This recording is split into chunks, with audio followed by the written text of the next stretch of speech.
Avant toute chose aux organisateurs du festival, bien sûr, qui ont permis cette escale, ce qui est une action de solidarité internationale absolument magnifique. Et merci à vous tous d'être présents. Alors, moi je m'appelle Claude Lustig, je suis militante de France-Palestine Solidarité d'une part, mais ici surtout l'une des porte-paroles de la campagne française Un bateau pour Gaza 2011, qui l'année dernière a fait partie de la flottille de la liberté numéro 2. Et je vais donc vous en dire un petit mot avant de passer la parole à mon ami Yves Jardin, qui est président de France-Palestine Cornouailles, et qui vous parlera du blocus. Et puis on va faire vite, nous, et puis après ce seront nos amis nordiques qui vont vous raconter ce qu'il en est. Donc, mouvement de solidarité avec la Palestine pour les droits, tous les droits du peuple palestinien. Nous étions l'année dernière complètement partie prenante de la flottille de la liberté. Nous avons créé une campagne, je pense qu'on peut dire exemplaire en France, puisque nous avons réussi à mobiliser les citoyens et les citoyennes un petit peu partout dans l'Hexagone et au-delà, et que nous avons récolté suffisamment d'argent pour acheter deux beaux bateaux qui ont pris part à cette flottille.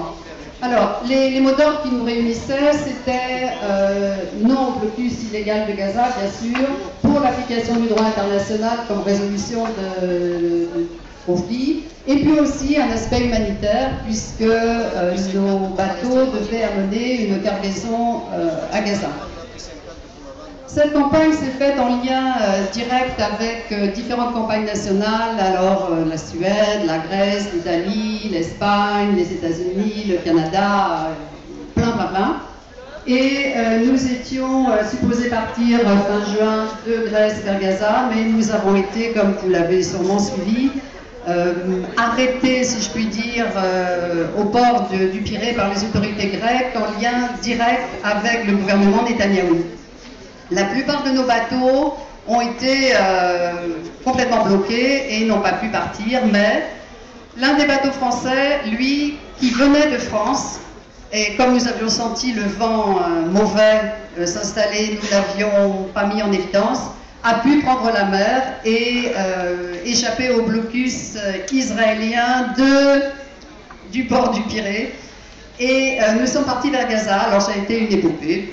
Et nous avons été attaqués, moi j'étais à bord de ce bateau, nous avons été attaqués par la marine israélienne à la mi-juillet, à 40 km environ des côtes de Gaza.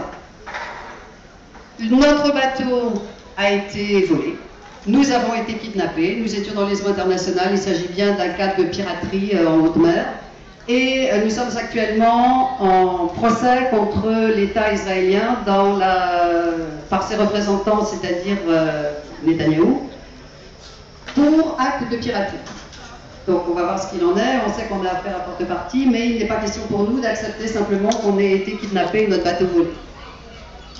Le reste de nos camarades a été bloqué, mais personne n'avait décidé de baisser les bras évidemment. Et donc si nous, campagne française, ne sommes pas acteurs de la flottille comme l'an dernier, nous sommes solidaires évidemment. Et quand nos amis de Suède, Norvège et Finlande ont réussi à trouver l'Estelle et à relancer eux une campagne nationale, il était évident qu'une partie de nos forces serait mise à leur disposition quand ils passeraient en France.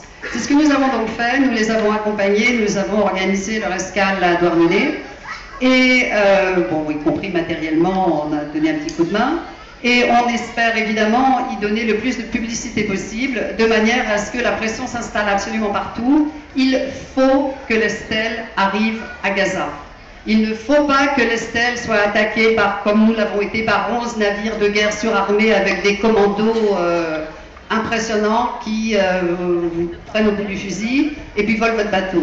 Donc nous avons vraiment un rôle important à jouer en termes de pression médiatique, bien sûr, mais pression sur nos élus, sur notre opinion publique. Nous devons les accompagner jusqu'à la fin de leur périple. Elle doit arriver à Gaza et c'est en partie notre responsabilité. On en parlera tout à l'heure si vous voulez. Je passe la parole à Yves.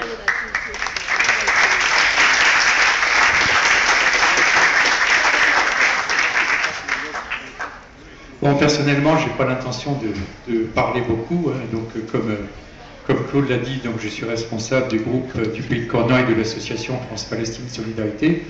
S'il y a des précisions à apporter, bon, j'essaierai de participer au débat. Mais ce qui me semble le plus important, c'est que ce soit nos camarades suédois et finlandais qui aient la parole et qui nous expliquent les raisons finalement de leur présence à bord de l'Estelle et leur but. Enfin, ça me semble...